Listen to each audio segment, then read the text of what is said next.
Păi cum să nu fie perfect? Cadoul perfect și de la nevastă pentru tine și bineînțeles tu trebuie să-l ai în casă. Un flex cu 2 acumulatori, încărcător. Și ce crezi? Viteză variabilă. Păi îți ascuți, tai, faci tot ce vrei tu. La tine acasă, fără curent electric. Păi hai să-l scoatem. Poți să-i montezi apărătoarea în funcție de unghi. Și mânerul, îl pui pe ce parte vrei.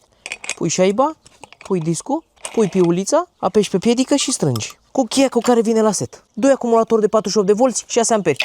Fii atent ce piesă frumoasă. Și de aici selectezi viteza.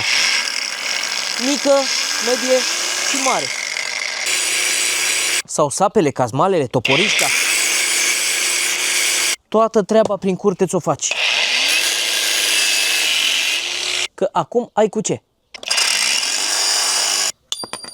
Ce să mai ții pe nevasta la mine, frate? De azi încolo. Bă, n-ai tăiat să eliberezi aici? Stai că stai acum.